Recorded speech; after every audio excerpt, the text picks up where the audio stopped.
So, this evening, right here at 26 Second Avenue, the Matchless storefront, but discussion from the Bhagavad-gita is chapter 18, text 19, text 1-9. This chapter is titled Conclusion, the Perfection of Renunciation.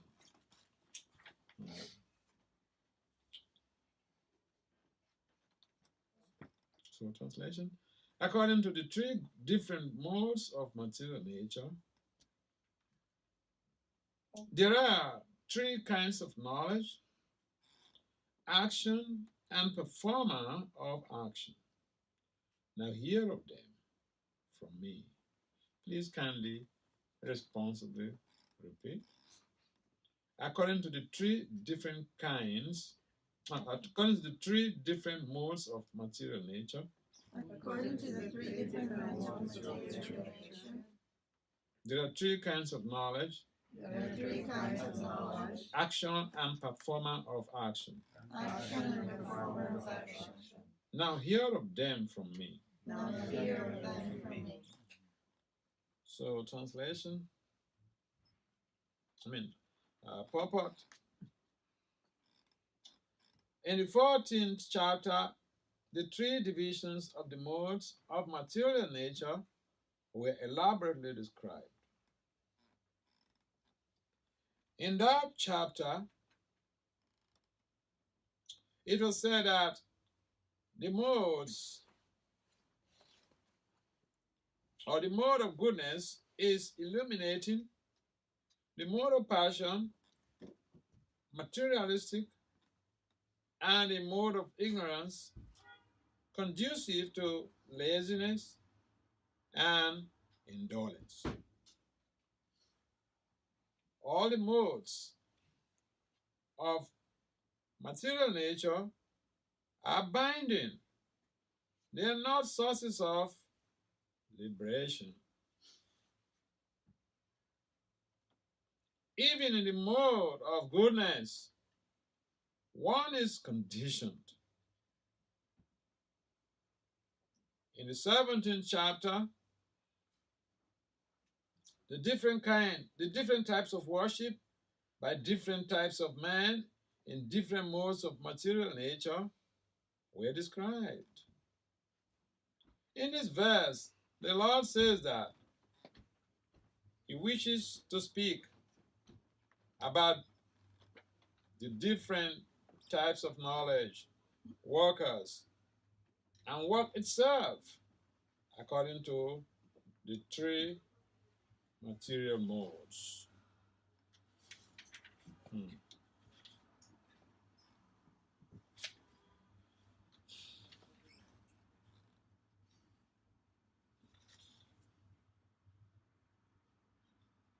So I'd like to go to the next text, because in this very text,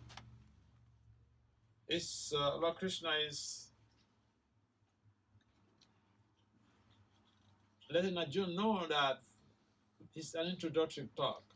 This is what I'm going to say. I mean, it's like before you say something, you're making the reader or the hearers know what you intend to say. You say, hey, in this chapter 1, this is what I'm going to say. This is what I'm going to describe. This is what I'm going to do. This is what I'm going to discuss. So, I mean, that's just introduction. So then the reader or the learner, that triggers some desire to look forward to what is going to take place. What is this stuff? So Krishna is introducing, yeah, I got some stuff for you. Are you ready to hear it? Are you ready to hear it? So let's get to understand the stuff. Let's get to hear about the stuff. It's like a bait. It keeps you, you want it. I'm just going to read the translation and the purport of chapter 20, text 20. That knowledge by which one undivided spiritual nature is seen in all living entities, though they are divided into innumerable forms. You should understand to be in a mode of goodness. So let's listen to the purport. A person who sees one spirit soul in every living being, whether a demigod, a human being, animal, bird, beast, aquatic, or plant, possesses knowledge in the mode of goodness. In all living entities, one spirit soul is there, although they have different bodies in terms of their previous work. As described in the 17th chapter, the manifestation of the living force in everybody is due to the superior nature of the Supreme Lord. Thus, to see that one superior nature, that living force in everybody, is to see in the mode of goodness. That living energy is imperishable, although the bodies are perishable. Differences are perceived in terms of the body because there are many forms of material existence in conditional life. The living force appears to be divided. Such imperishable knowledge is an aspect of self-realization.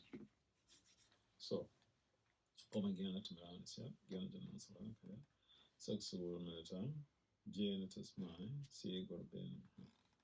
The Chaitanya Manoa this time, Starfeetam, Yen Puta, Swayam Rupam Kadamaya, Tadatisva, Padantika.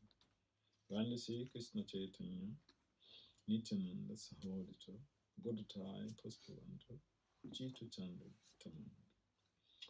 Namo Vishnu Padaya Krishna Pristaya Bhutali, Srimati Bhakti Vedanta Swami Itman, Namaste Saraswati Devi,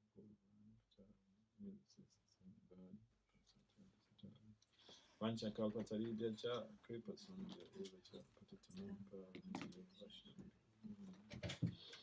Jaya Sri Krishna Chaitanya, Prabhu Nityananda, Sri Advaita Gadadhara, Sri Gaur.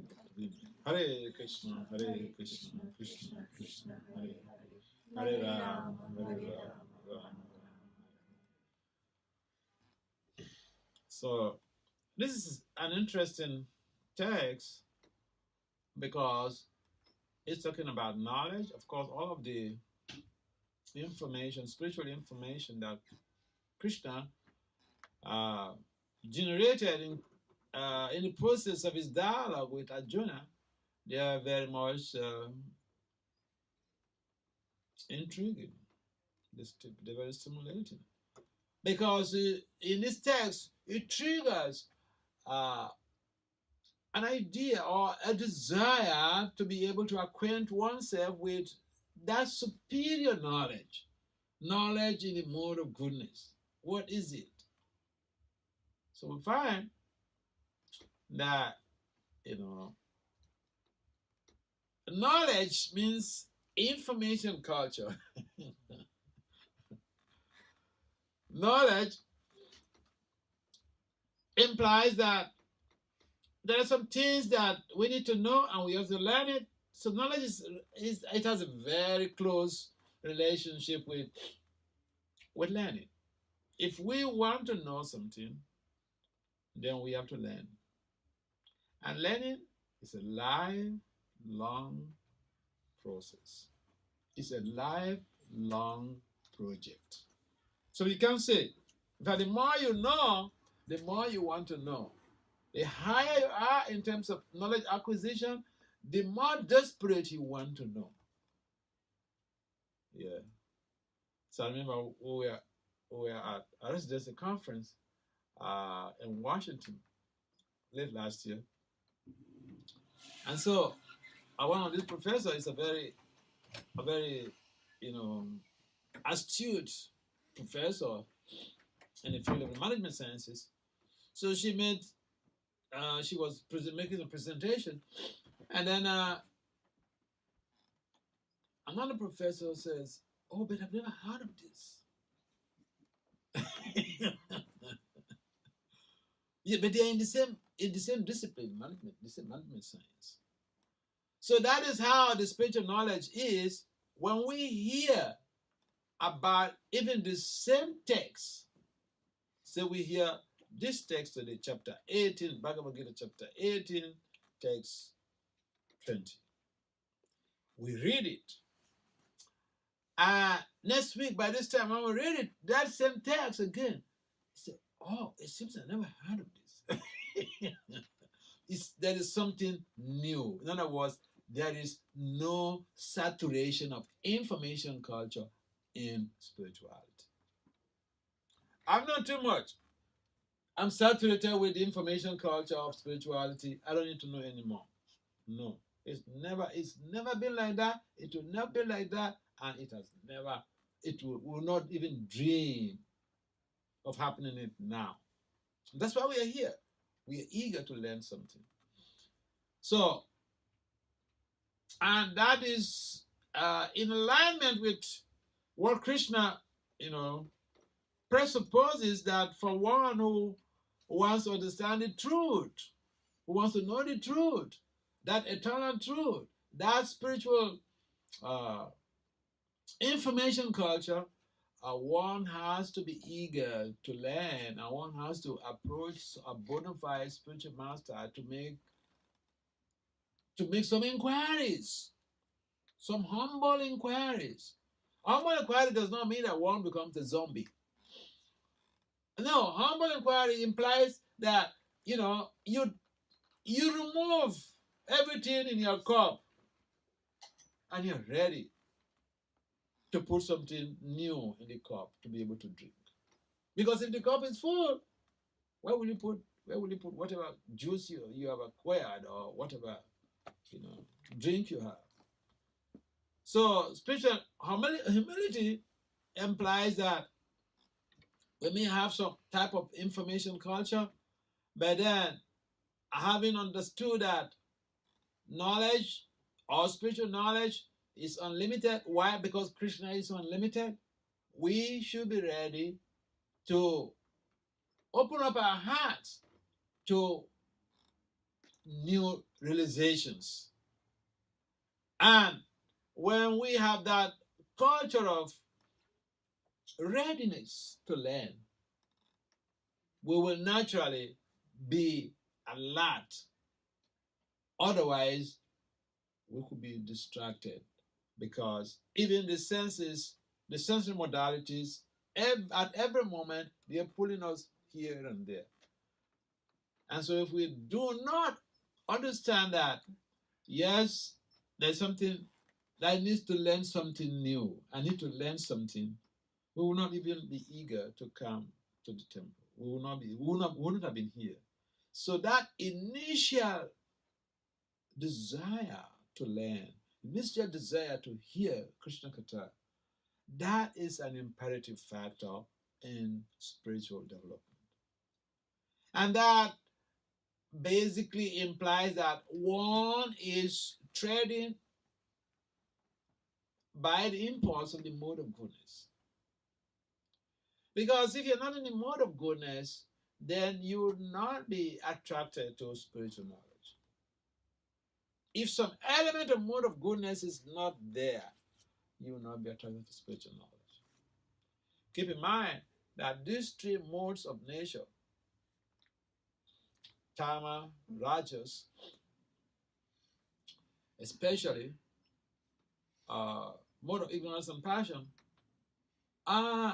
they don't motivate us. I mean, they don't pull us to a spiritual resource system where we can tap some spiritual information about the universal concept of human identity. This text in the purport is actually stretching about the universal concept of human identity. And why is that? That we are identical in one sense. Why? Spiritually speaking, we are identical. Because there is one living force, one spiritual force within these bodies that activates these bodies. Whether you have a white skin, you have a black skin, you have a green skin, you have a yellow skin, these are just their dresses, upadis, designations. But the real substance, I will listen to a lecture by Prabhupada. So he was mentioning that, okay, so if you say that life is just a bunch of matter, okay, someone is dead, the child comes, and he says, oh, dad is gone. The dad is lying there, right there. So what is gone? What is gone? That is the individual life force. There are different names to that life force. In Sanskrit, it's called Atma, or the spirit soul. And anyone who has some understanding, some higher understanding about the composition of this body will really know that when someone dies, there is something that has left the body. So that was the argument Prabhupada was making, that there's a difference between a dead body and a living body, and that difference is the fact that the living force is no longer there in the dead body. I happened some years ago when I was a brahmachari in New Jersey, so I had an eye surgery. I had retinal detachment, so I had an eye surgery at New Jersey Medical School. And so some of these professors I was meeting, the medical doctors at the Department of Ophthalmology and Visual Sciences. So incidentally, the guy who was, the doctor who was to operate me, he's an MD and he has also a PhD in specialty field. So I was speaking with him. So I just wanted to get some idea from him about what, based on his experience in the medical field, he's seen people dying. So I said, so what do you think when someone dies? What has really happened? Without wasting any time, he said, something has left the body. That's what he said. That's what he said. He said, I said, what is that something? He said, that's what we have been battling over the years. We've not been able to figure out. So a number of scientists, they know something gets missing when death occurs. And therefore, we should appreciate the fact that Prabhupada has documented this information for us, and this knowledge is in the mode of goodness. That is essentially what Prabhupada mentions in this purpose. There's knowledge in the mode of passion, there's knowledge in the mode of ignorance, but these have to do with materialism and destructive intentions and destructive actions. We may have so much of knowledge about how to create a bomb and how to detonate that bomb. That's not knowledge in the mode of goodness. Obviously not. But even people who have knowledge in the mode of ignorance, destructive knowledge, they do quote Bhagavad-gita. Are you aware of that? Yeah. Professor Oppenheimer, the guy who helped to develop the atomic bomb, and he was the one who detonated it. When he detonated the atomic bomb, and the destruction ensued, he quoted Bhagavad-gita. It's a time I am the destroyer of the worlds.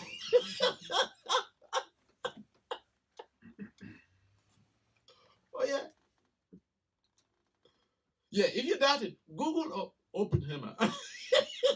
You check it. You read about history, you find that, yeah, when he detonated the atomic bomb, there was a blast. And he said, so I was speaking to that same professor at New Jersey Medical School, the one who was going to operate me. I gave him some books, some PowerPoint books. I was thinking, hey, Krishna, why have to bring me here? Just for eye surgery? No, even I'm going to lose my eye, I have to do something. Because when you're going in for a retinal detachment, basically it's just 50-50. Okay, you're going to lose your eye or you're going to have it. So I thought, well, even just to lose my eye, why did Krishna have to bring me here? I thought I had to do something. So I determined that I'm going to have to give some books out to this guy. So I gave him some small books. I think Coming Back and one of the small book. So when I went in there for my appointment, for the next appointment, for him to fix the date for my surgery, he was making he made a comment when he met me that, oh, that book you gave to me was very nice. I said, oh, you've not seen anything. I said, I even have the book where Oppenheimer quoted that time I am the dissolve the wars. And then immediately he said, I need that book. That's how I went I went next time, and then I brought him Bhagavad-gita. So the bottom line is that for you to appreciate that higher information just by reading one of Papa's books, and he said that book is so informative, it's so relishing. So those are people in the mode of goodness. They have appreciation for higher understanding. Higher understanding implying that the whole of humanity, the whole of the global village is just one small family. One small family. Why is it one small family? Because we do have one identity as what? Spirit souls. And that identity is what knits the whole of the people together. Now, in general, what is contributing to misunderstanding and even strifes or wars? It's because people do not have that higher understanding. People are not living in the mode of goodness. They don't have knowledge in the mode of goodness. Therefore, they don't know that there is one and only one living force in each and every embodied being. Each and every embodied being is one living force. The same quality of life. And that living force is characterized by consciousness. When that living force quits the body becomes a dull, dead matter. So Papa, in the discussion, he was making the argument that, all right, if you say the body just a bunch of chemicals, so why couldn't you check out what chemical is missing when they say someone is dead and inject that chemical into the body and then revive it?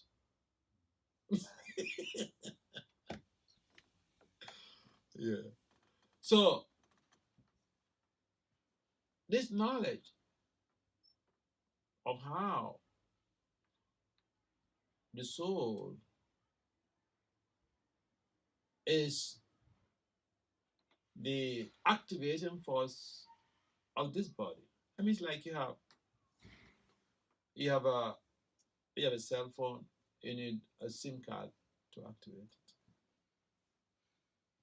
You may have what's the latest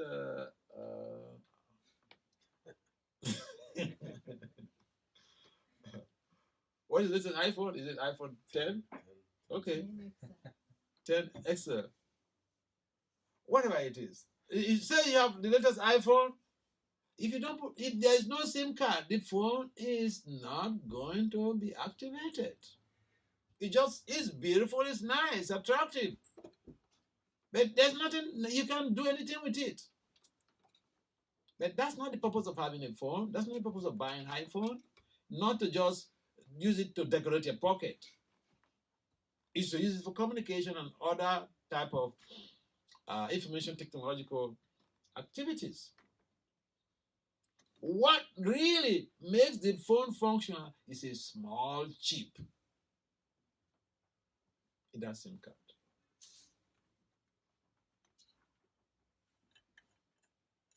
So in a similar way, we may have wonderful, beautiful, handsome bodies.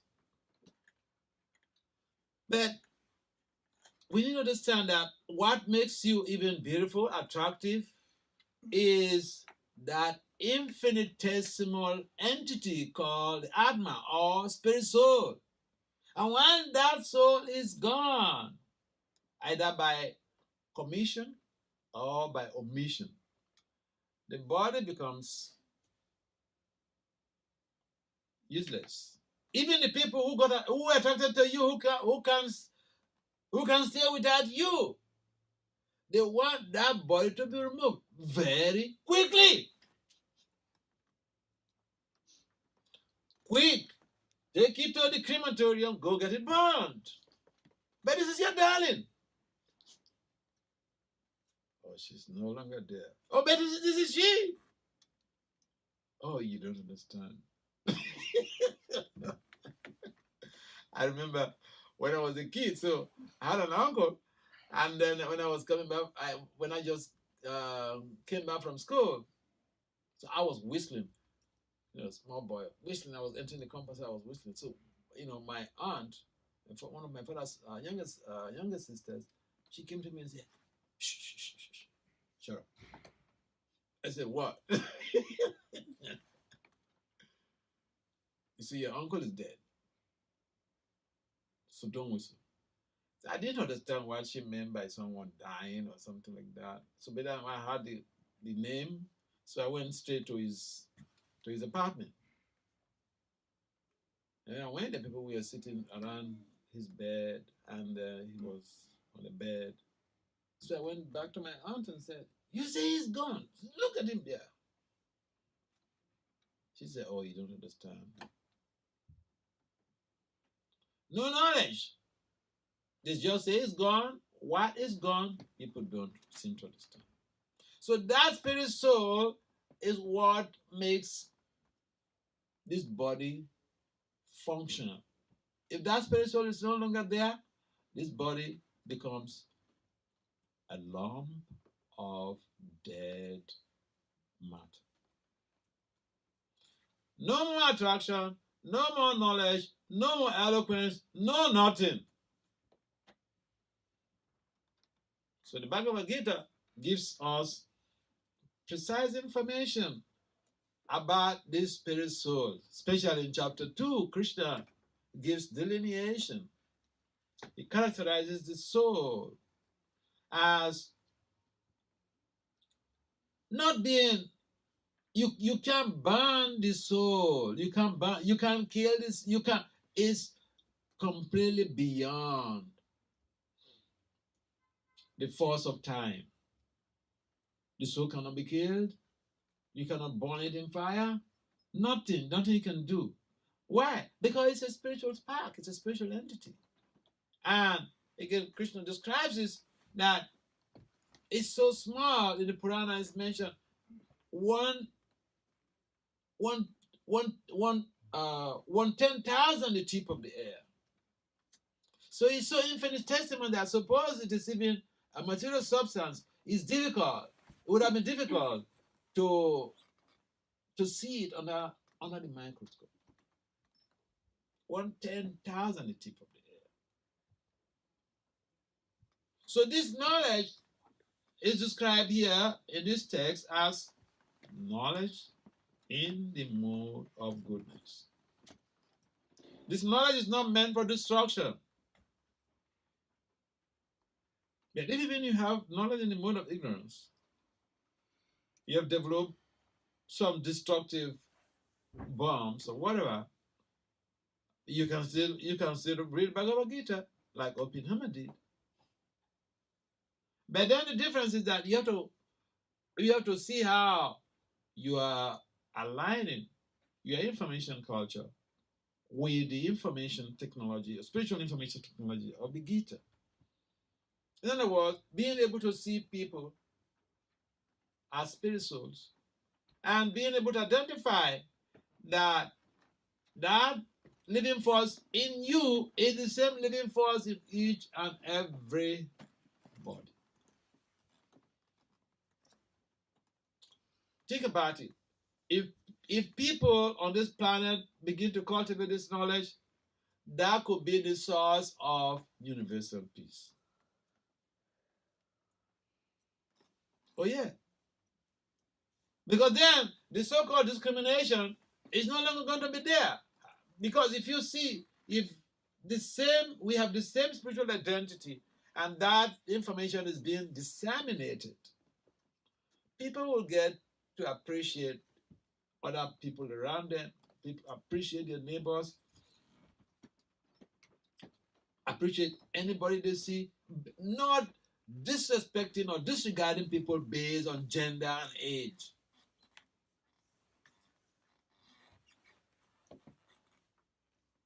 I remember I was in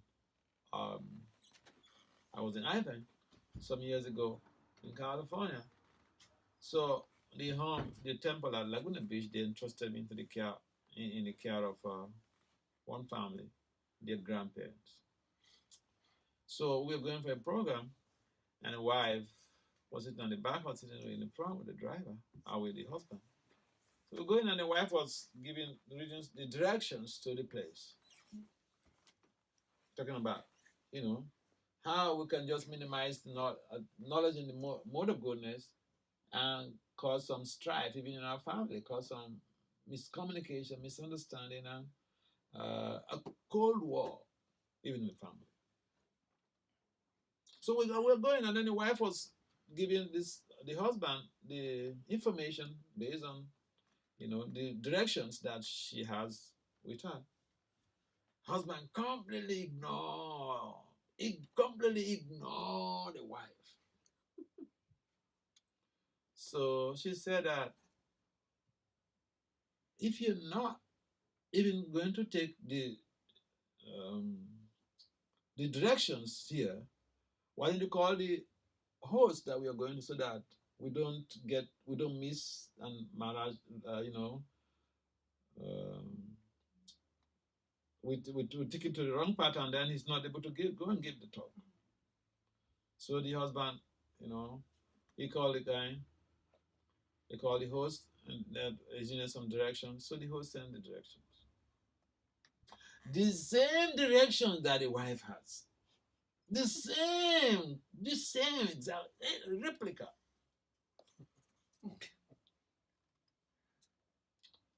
So we started going, and then we got to the gate. So he stopped, and then he got down to ring the bell.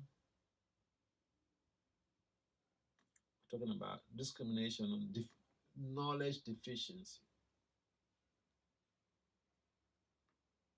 or emotional abuse based on knowledge deficiency. When people don't have knowledge in the mode of goodness, it's so easy to emotionally abuse anybody, even your spouse. Why not? So then, when he went in to ring the bell, I came out, I highlighted from the car. The wife also highlighted from the car. And I remember a comment she made. She looked at me and said, "So, in this world,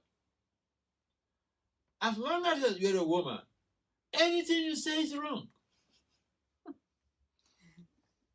I said, "Mataji, I don't know you people before. I'm a guest to your house. But I can tell you one thing. What your husband did to you is completely wrong." Immediately, her face, her countenance changed from that bitterness, she started smiling. You know what she's thinking? Oh, not all these guys are this. They are not all the same. They're not the same. Not everybody is, acting in this bizarre way, because the same knowledge is there, directions, but because is somebody whom he thinks is inferior to him. But if we have that knowledge that the soul is there in each and every embodied being, what would be the criteria to even discriminate against somebody? So here is the rationale. Here is the reason why, if even you have that knowledge, you could be bound or you could discriminate against somebody. Because the mind is by nature sankalpa and vikalpa. Accepting one thing now and rejecting that same thing the very next second.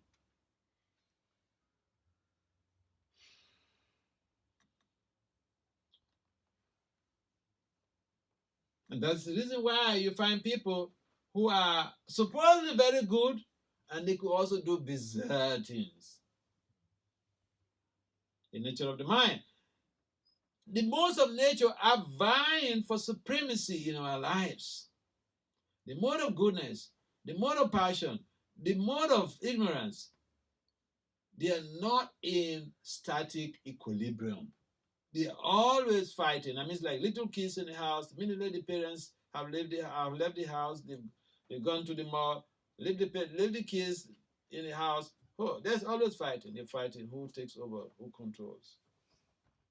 The most of nature also, they always have that. So yes, we may have this knowledge about the soul, but it's so easy within a flash of time to forget. And then the mind takes over and we could start being emotionally abusive. Even to our supposedly loved ones.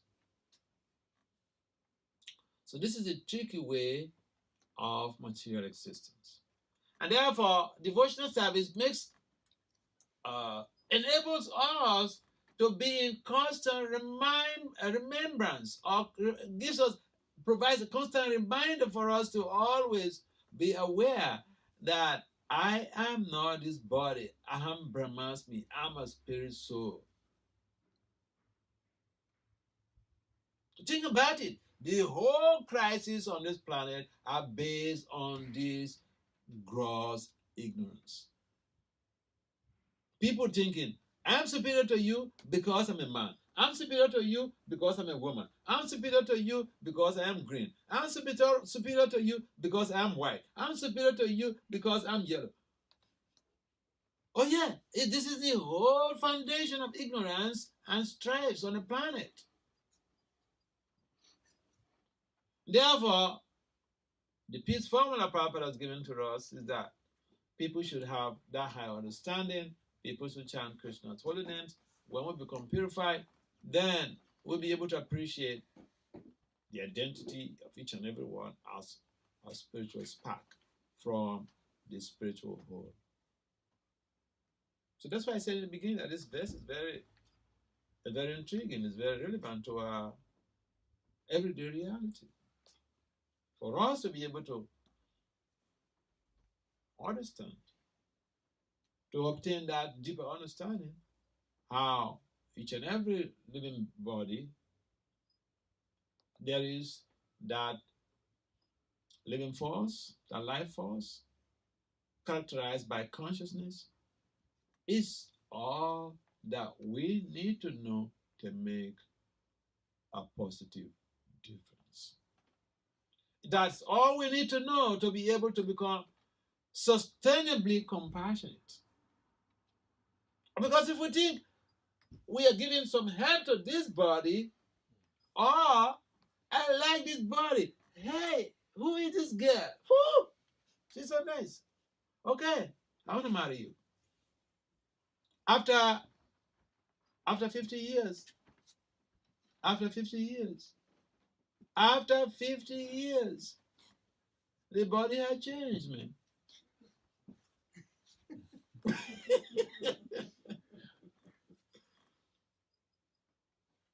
So we need to have a culture of knowledge in the mode of goodness.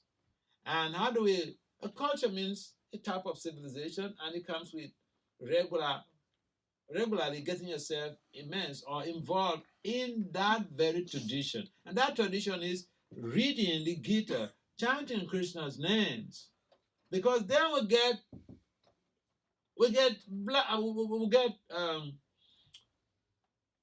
infused with that knowledge and that purification that ensues with constantly digging in, beating our intellect with that knowledge. So the both of them, they go together, the chanting of Krishna's names and the knowledge that we have to acquire by reading. In fact, if someone is not reading or is not coming to classes, at a particular time, you becomes dry. You becomes spiritually dehydrated. And then what happens? You become disenchanted and you can become disinterested in continuing to continue the journey on the spiritual path. It's so important. So we need to read this Bhagavad-gita. We need to do some service, and I repeat this anywhere I go, because sometimes we think that, oh, been in the movement for so many years, I know everything. We don't know everything. The tendency also to think that I'm better than anyone else. Look, I'm cultivating knowledge in the mode of goodness. Therefore, I'm superior to everyone else. In fact, the more we become embedded with this information culture, the more we allow this information culture to become part of our daily lifestyle, the more we begin to realize that we don't know anything. The more we begin to realize that we need to cultivate genuine humility, because you find that those who have cultured this knowledge, they're very, very compassionate. They're very, very compassionate. What is the trigger for their compassion? Because they're not seeing the bodies. They're looking at people based on that universal identity, the same living force, the same spirit soul, right there in each and every living. And then we see that if we're cultivating that type of knowledge every day, we'll be at peace with ourselves, and we may be able to address people's behavior, but we will love their personality. It's a different thing. Someone, I may do something silly, and then you just hit me for that. But the point is that if you see me as a spirit soul, you may find ways to address that behavior, but you still love my personality. Because the personality is the same. The spiritual is the same in each and every one. And so, based on that spiritual understanding, there could be harmony, because we have a vision beyond this material body. When the vision is just based on this bodily tabernacle, which is ephemeral, we are bound to be disappointed. We are bound to be frustrated, even in due course. So, let's think about this. And feel free to ask any questions. Hare Krishna. Any comments or questions? Yes. Hare Krishna. My question was about that scientist you mentioned, and how he used knowledge in the mode of ignorance. but then he was quoting Bhagavad-gita. So does that mean that he acquired some benefit from? Yeah, definitely. He acquires some benefit. Just to read the Gita, one amasses a lot of pious merit. Just by reading the Gita. Lord Krishna, Vishnu in discussion with Lakshmi mentioned that the Gita is not different from him. In other words, Krishna says the Gita is not different from him. So, by reading the Gita, it's not different from doing puja to Krishna on the altar. Oh yeah. Oh yeah. If you read the Gita Mahatmya, you get different, you get deep information, idea about what you gain by reading chapter 1, what you gain by reading chapter 2, what you gain by reading chapter 3, chapter in the whole Gita,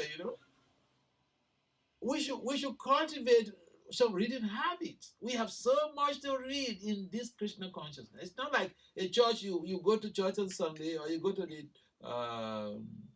the mosque on Friday or whatever, and then you go home and then it's all over. You're done. No. This is an ashram. Ashram means a place where spiritual knowledge is cultivated. Not just learn, cultivated. That means practice, learning and practice. If you go to school, you got your MBBS, you're a doctor. You want to practice, you have to go to, you go for residency, go to specialize in a particular field. Then you do the practicals, much more. Then you can go to practice. If you're a medical doctor, you have your medical degree. You don't practice, you're not called a medical practitioner. You're a doctor, but you're not a medical practitioner.